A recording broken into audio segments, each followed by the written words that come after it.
Hello, Grey Couch family. This is Stanley alone. There's no Otito here. This is the men's corner, and we have some distinguished guests joining us, also gents. And happy Father's Day to the fathers that are out there. I want to say that you are in for a good conversation, controversial at times, but we'll learn something. Everybody should be able to pick up something when we're leaving. Now, I'm going to let my guests introduce themselves as only they can. And for the viewers, just kind of let them know name, how long you've been married, and I know how many you guys have kids, but how many kids you have and kind of their age ranges. I'll let you guys take it away. Okay, I'll go first. My name is Chibola, last name Akinola. Been married now, it's going to be 20 years on August 23rd.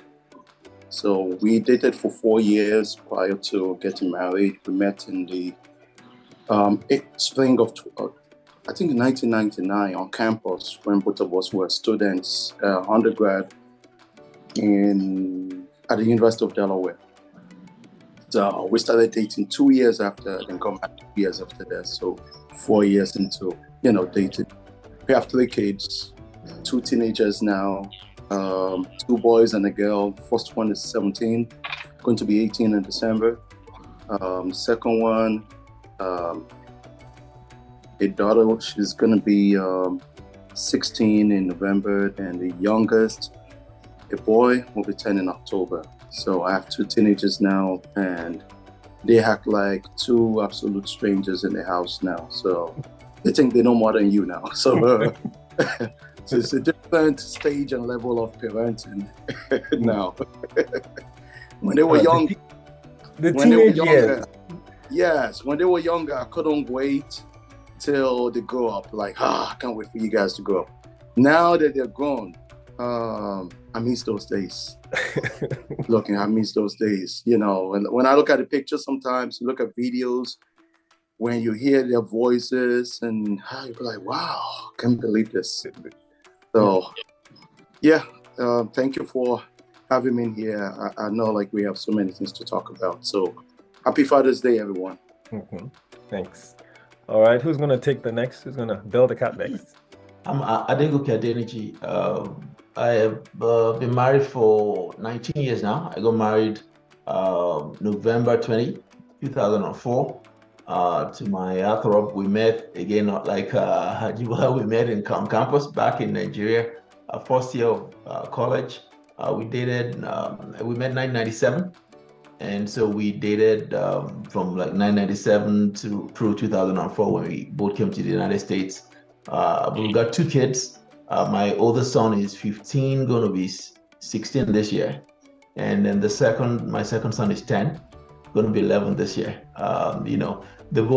Sometimes when you see them, you think they are arch enemies, the way they interact. But, it's been very interesting watching them grow, developing their own identities, and again, trying to assert themselves. So it's been an experience. And I look forward to the conversation we're going to have today. Thanks. So hi everyone, my name is Anthony. I've been married to my wife about 5 years. We've known each other 5 years, so a total of a decade. I have 3 kids. The oldest is 4, the second oldest is 3, and then my youngest is 9 months. It's been great so far because I've been fortunate to be around them, develop as babies. And I think the next phase or the next chapter, my oldest is graduating pre-K, she's going to kindergarten. So, I'm looking forward to that chapter coming up. And you probably hear him in the background. That's every day. That's every day. Yeah. Yeah, we can. All right. And last but not the least. Hi. My name is Dozier. I've been married for 18 years officially, and officially because we had a court wedding, and then we did the same, not the other thing. All right. I have 2 girls, 13 and 16, and it's a different ball game when they're teenagers. Like you're not ready. You're not ready. Like nothing in the first 12 years prepares you for teenagers. But it's been interesting, and there are just many things I've learned and hope to implement. So looking forward to the discussion. We're going to jump right in. So the first question that I have, and rather than have, I'm just going to throw the question out, and I'll just have you guys chime in. Imagine we're on the couch, we've got some coffee, tea, or whatever, and if you have something to add, just jump right in. So the first question is, a lot of wives say that their husbands, their guys are selfish. Yes, selfish. That we only think about ourselves. So case in point, traveling for this trip here, I grabbed my laptop, my phone, GPS, passports. Wife was grabbing clothes, stuff like that. And then turns and I said, I'm ready to go. And she was like, what about the kids? And that doesn't talking about that. You guys are always thinking about yourself. That's one example, ladies saying that guys are selfish and we only think about ourselves all the times. All right, I'm going to throw that into the hat. Yeah, I think it's a general perception, like most ladies have about guys, or let me say wives, about a husband, because, and I think it's normal because you have two different individuals with two different foundations and upbringing and trying to, mesh and match their lives together. So, there'll be comparisons, there'll be conflict sometimes, and those things are normal. I think the beauty about relationship or marriage is no matter what the disagreement, you always disagree to agree at the end of the day and put that behind you and move forward. And I think discussions like this is also good because sometimes I remember when I first got married, I used to think my wife was nuts, so but when you start talking to like a few close friends, you find it like, oh, you're all in the same boat. So you're not alone. And, we guys, when we talk sometime, we're very constructive, we're very objective.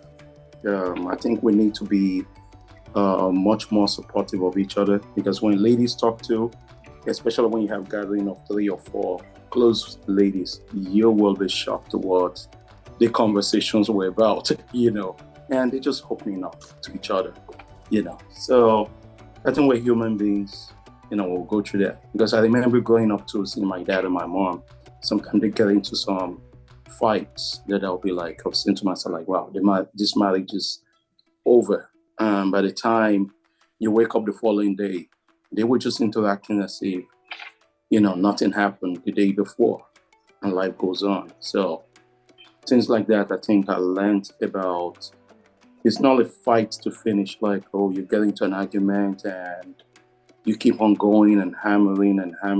And I've noticed that when something comes up, attack the issue or address the issue rather than attack the individuals. Because most people make mistakes, but keep attacking the individual rather than attacking the issue. And things can get out of hand from there.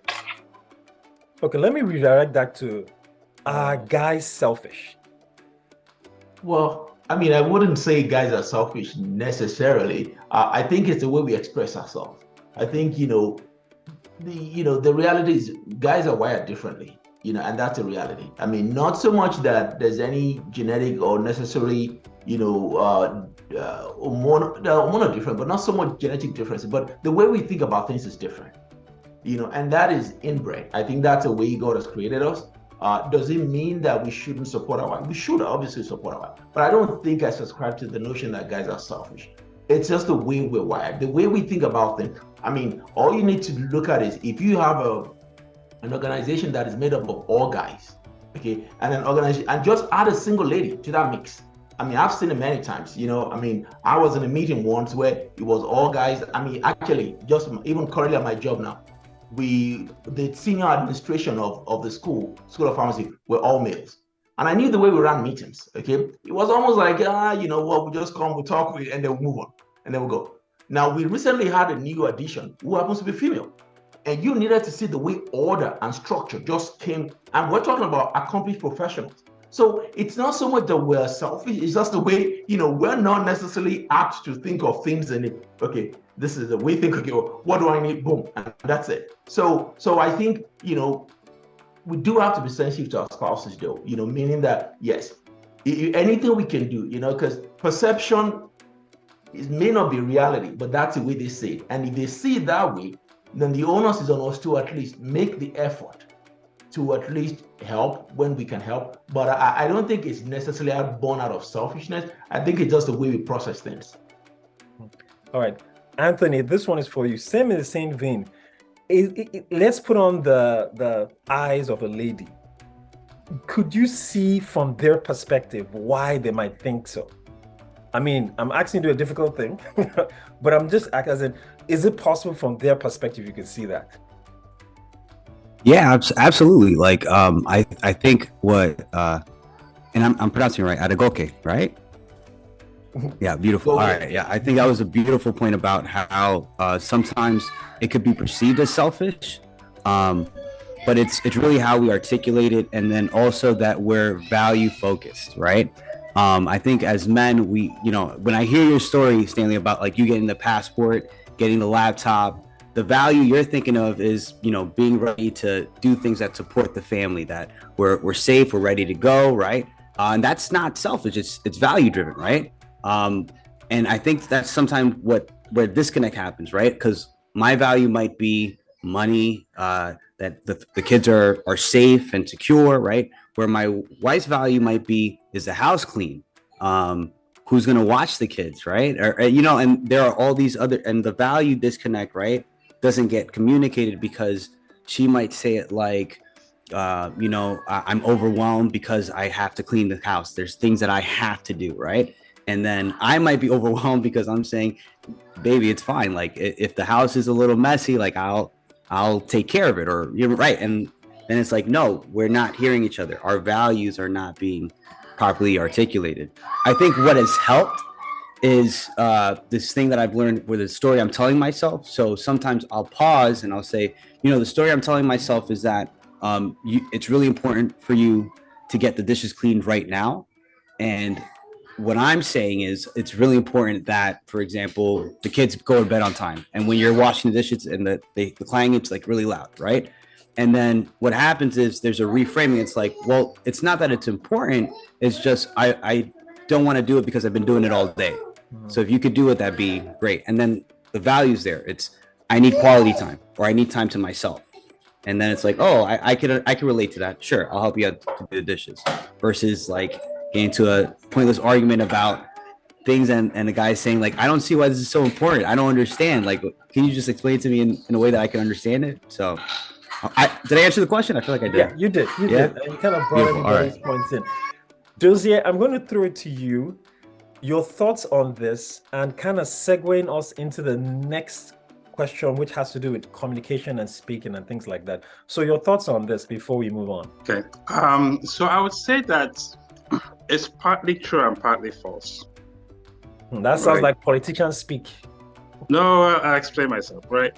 So based on a man's natural bent, right? They're more prone to get stuff done, to gather stuff and all that. Women are more prone to giving and sharing. And it can be perceived as selfish, right? From the woman's point of view.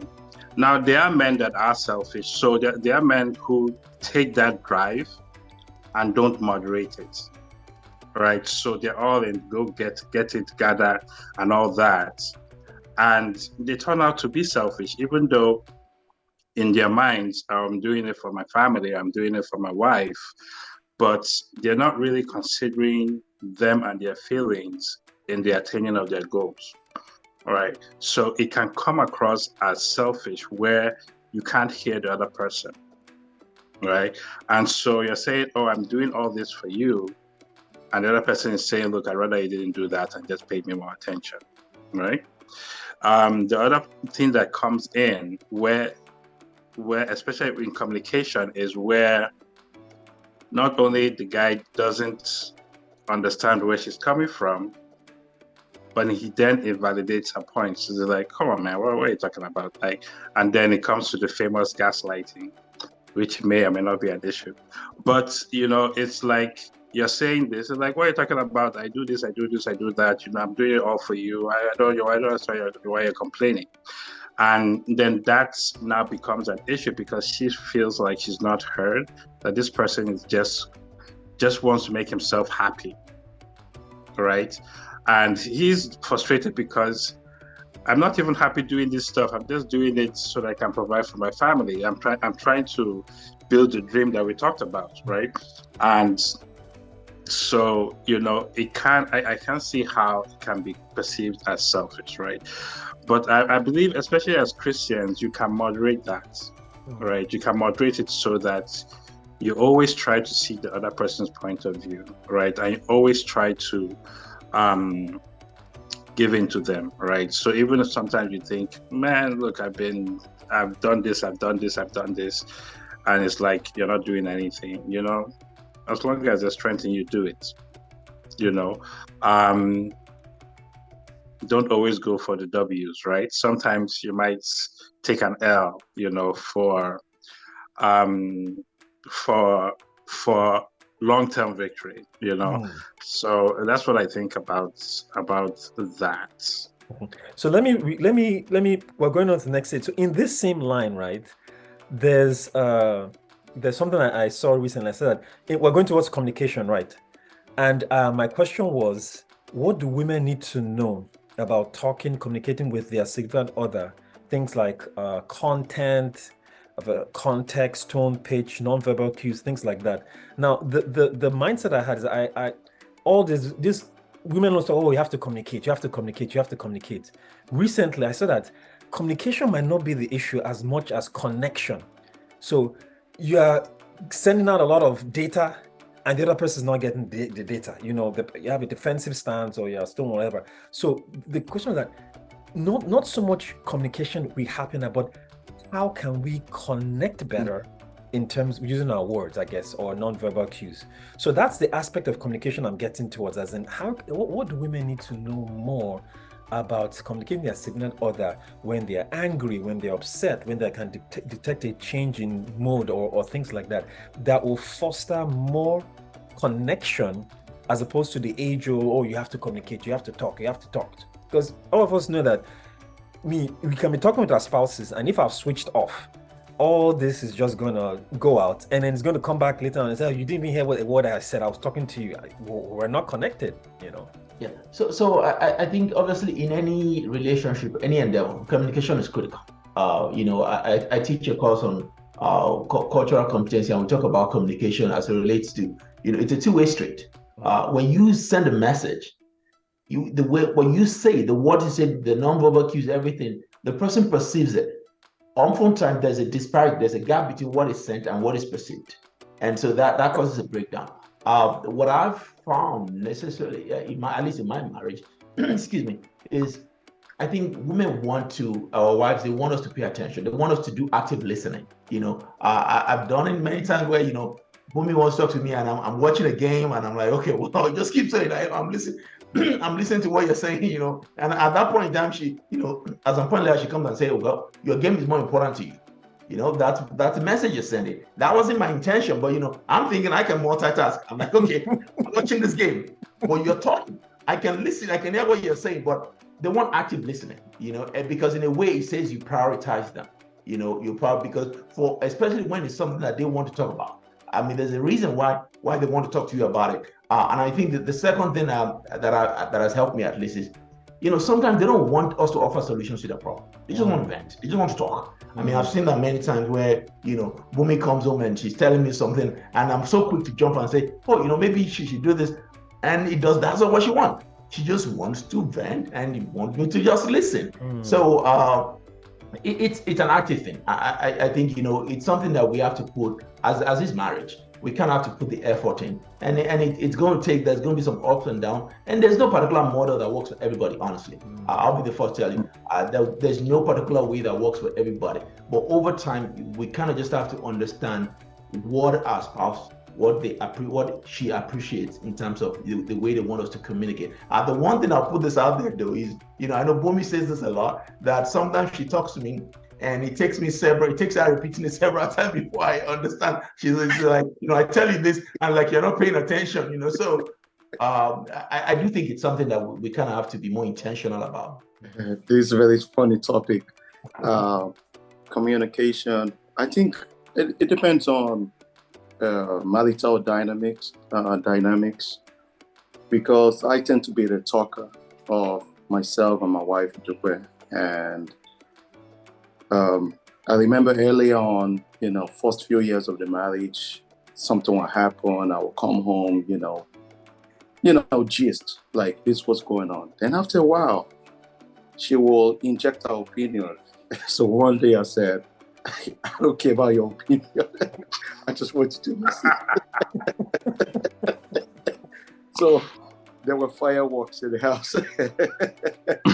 Then over time, when I'm, having a conversation that goes on maybe between a friend and a spouse, man and woman, I'm very, very careful, because things can quickly go south sometimes, because when we men are communicating about what's going on, maybe there's a conflict in a friend's marital relationship, and you're just, you wonder why. I don't understand why this is going on.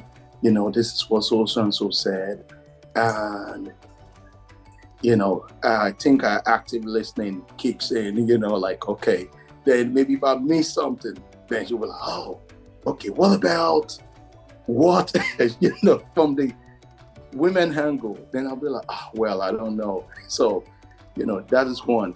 Then I think between us, most of the time, I could be distracted.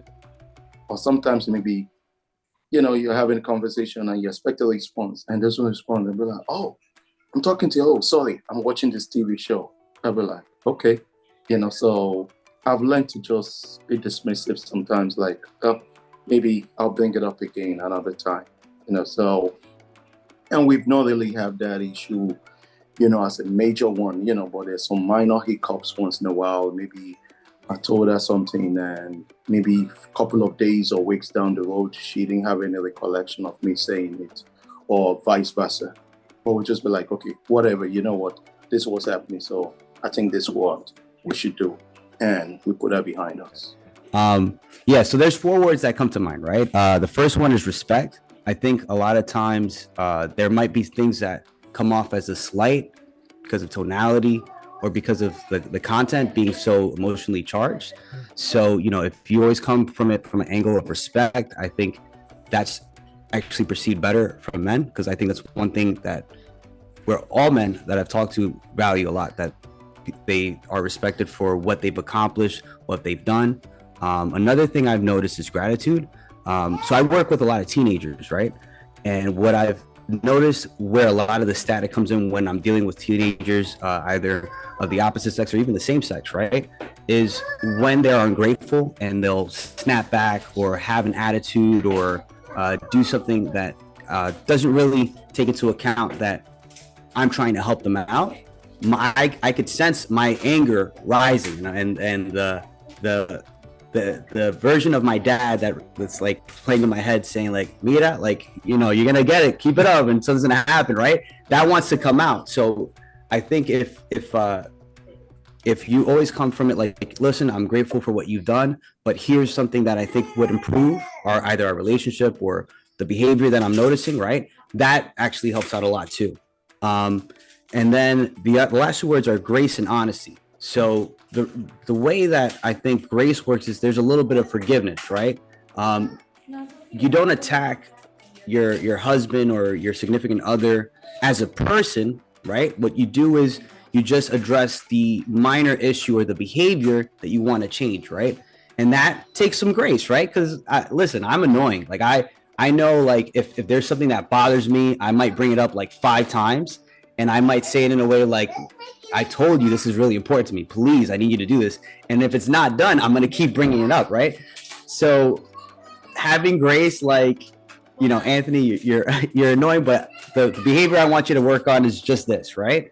That's gonna translate to me like you're trying to control and temper your response to something that I've either done that's offended you or upset you, which that's going to be a positive note for me. And the last thing is honesty. So me and my wife have always been 100% honest with each other, even when it was to our detriment. And I think that is why we have a relationship of trust. And I think it's only been positive because of that. So even though there have been arguments, even though we've been hurt with some of the honest things that we've said to each other, we did it with the previous three: respect, gratitude, and grace. And that's why it's been positive. I think you said it all, but I mean, I really like the forward. I mean, that really encompasses all that. I think that a wife should know that she has incredible power with her husband, right? And she has incredible influence over him. She can really get him to do most things, if not anything, if she approaches it the correct way, right? And if you start off putting a guy down, it's all downhill from there. There's nothing else you can hear. If you start with you always, why didn't you, and all that. And I understand that sometimes, when tempers are flared, you can say something, but if you're trying to get something across, it doesn't help to put him down. And it doesn't help to attack him as a person. Right? Now, this goes vice versa, but we're talking, it doesn't help to put him down as a person. Address the issues, right? And be respectful about them, right? And there's nothing wrong with addressing an issue more than once or twice or three times, right? This whole idea, we talked about it and you did it again, the world is ended. It's not true. Sometimes it takes a while to change behaviors, especially the behaviors that are hard-coded, right? And you might have to address it again and not be like, we've done this 3 times already. In fact, I'm not going to talk about it, Sometimes it takes a while. It's not because he doesn't love you, right?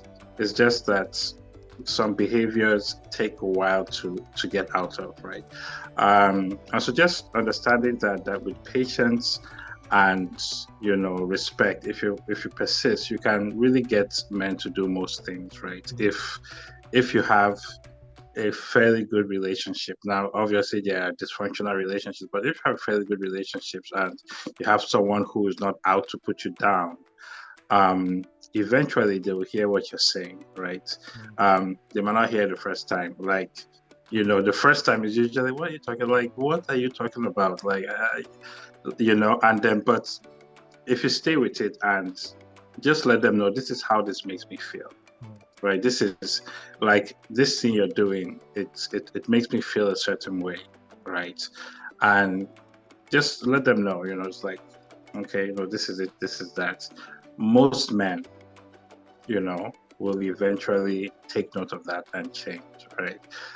If you expect it to happen the first time and you give up, or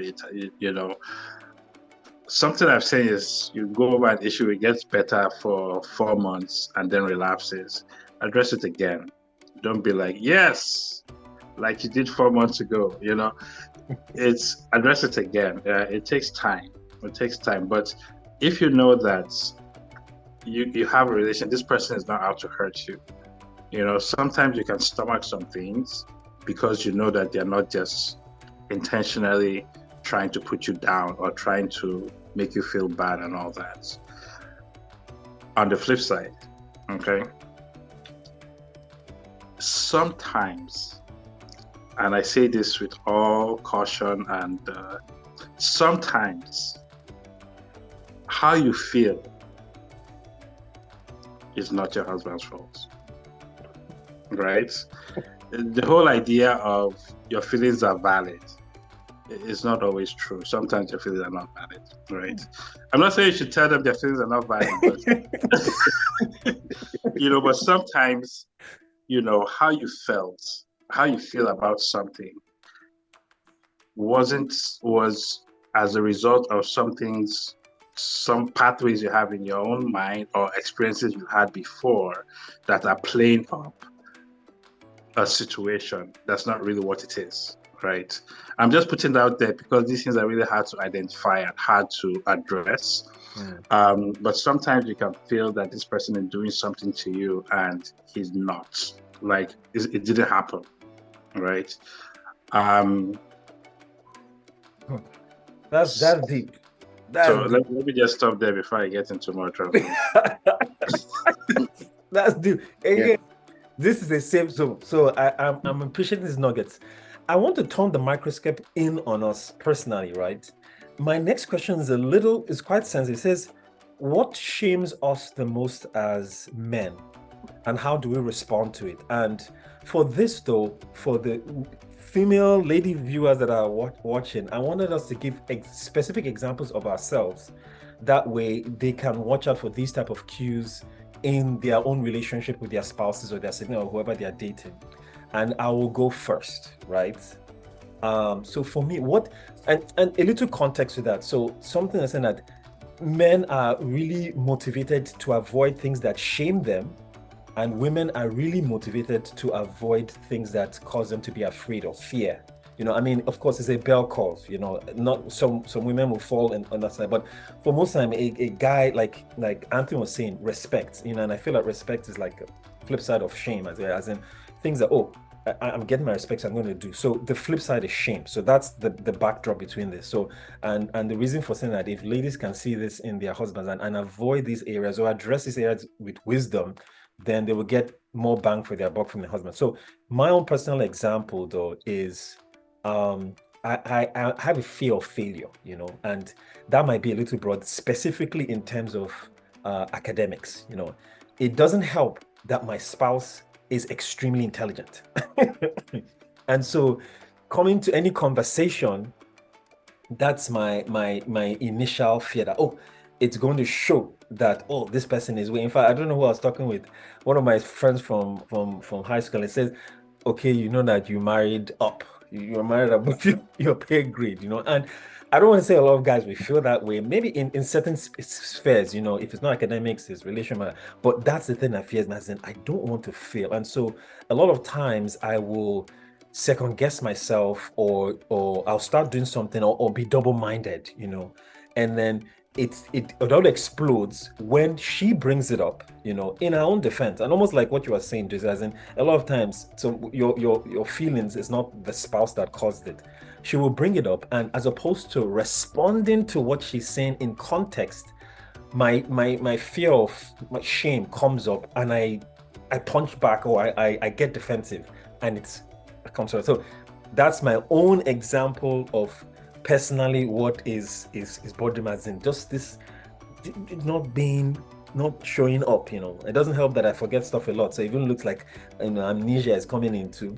But that's my example. For you guys, again, I want you guys to give specifics like that say, okay, this is like the Achilles heel, depending on where you come from, and that triggers a shame response. So what I'll say is, like, what really this ties into this idea of incompetence really being the main place where the shame comes from, and this fear of failure, right? For me, I think when I got your questions, the first thing I did was I asked my wife, because my wife, like, she's very good at like remembering like the crucial points where I could have made a better decision than I did previously, right? And the way this helps me is it like identifies where I've been incompetent and where I could have either changed a specific behavior to have avoided that particular issue. So the one that stands out for me was like there was this one time that I was fired, right, from my previous job, and I was going through everything because I'm like, I did everything, I dotted my I's, I crossed my T's, I really had no idea what I did wrong. And it was my wife who pointed out that, well, at this moment, right, you might have felt like you were doing the right thing because you wanted to help people, but that was perceived as you overstepping a professional boundary, right? And I was like, oh wow, I didn't notice that, right? And if I didn't give myself the room to fail, then I wouldn't have learned. So this idea that failure is also equal to learning is probably the main thing that a lot of people who, including myself, struggle with. If we give ourselves the room and the grace to do that, and our families also give us the room and the grace to do that, then failure isn't necessarily the end. It just means, oh, this is a growing point. This is a place where I could pivot now, where that issue won't ever happen again. But that shame piece, if we allow the shame to control us, we'll never allow those conversations to happen. Wow, this is a tough one. Because while you guys, Anthony and was, talking, I was trying to figure something out, because I think very early on when we got married, I always believed like it is a partnership more than, you running your show individually, and being on the same page and acting in good faith, that helps a great deal. I think 3 years into the marriage, something happened. It has to do with finances, and I want to present an idea or a suggestion to my wife, and I didn't know how she would take it, or it's just like we're trying to make a sale and want them to buy into it. So I did all my due diligence, gather my financial information, our financial information, financial picture of the family, where we stand right now, where we're coming from, where we stand right now, and where we're heading. And so a week prior to that, I told her, like, okay, on Sunday after church service, I think we need to sit down and talk about, something that has to do with both of us. And she was like, oh, what was that about? I said, nothing serious, just have some discussions. And she was like, okay. So that time came. I did all my presentation. And one thing I remember, she said, like, wow, this is good leadership. Like, no problem, And that has to do with us having joint account at the time. Because, like, you try different things. Then when it comes to failure, sometimes when I'm having quiet moments, I'm looking at things. If I'm, if maybe a step I've taken before was the right one, and am I heading in the right direction? Because remember, I'll use parenting as an example, because I think I fear that the most. I came into the marriage the way I was brought up, in Nigeria, that, doing things the hard way, not put your hands on the kids. I try not to do that. But, whatever I say, the kids should listen. Well, this is a different environment. This is a different time. Kids, if they say, oh, don't do that. In our days, when we're growing up, you don't question. Like your dad said, just say something, you just keep mute. Just, follow whatever you tell. But here, it's more like, oh, Dad, why? Like, oh, okay. Then you explain why you don't want him to do certain things. I remember my son got his driver's license like April of 2022, which was last year. And personally, that was a little bit scary, but I try not to show it. So we sat down and I'd be like, okay, you're going to be driving with either myself or your mom. And whenever he's going out, even till today, I will tell him like, hey, where are you going? What time are you going to be back? He will tell me, okay, just make sure you communicate. Anything happens, or you're running late, or you get pulled over by the police, just follow instruction. So, and then we'll be like, oh, okay. So we've had issues at least maybe once or twice, but we're able to move past that. So I think being on the same page will actually avoid a lot of those things. So I don't really have any fear of personal failure, because when you look at now, when you look at the future, we tend to maybe, because I would say my wife is very level-headed, and if you approach her the right way, she will always see things comfortably and sensibly from where you're coming from. So, I mean, I think we've actually said everything, honestly, on that. I do agree that I think every man, and again, I know women too, but I think more so for men want validation, okay, and we want trust, okay, as the head of the home. And to Anthony's point, you know, anything that emasculates a man brings shame automatically. Anything that suggests incompetence, that suggests a man is not up to the task, I mean, that in a way, it undermines, you know, his trust, his self-esteem. I think that the one that I kind of bothered me recently was, you know, so my son was, I think, was having something in school, and you know, I was busy at work and all that, and Bumi had called me and she said, "Oh, you're spending so much time with others and you're neglecting your family," you know. And I'm like, "Hey, this is my job, you know. Now, do I necessarily have to stay?" I could have, you know, kind of said, "Okay, guys, I'm not going to stay. I need to go for my family."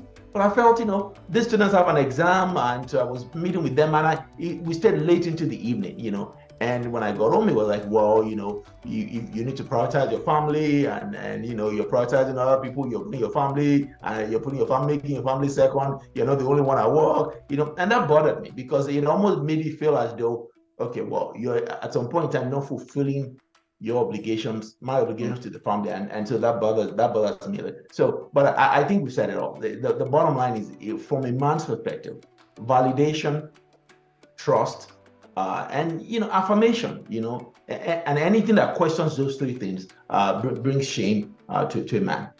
All right, my next question has to do with finances and money. Specifically, I want to know how have you managed financial and money disputes in your family? And I will preface that by saying that most money problems I hear are not about money.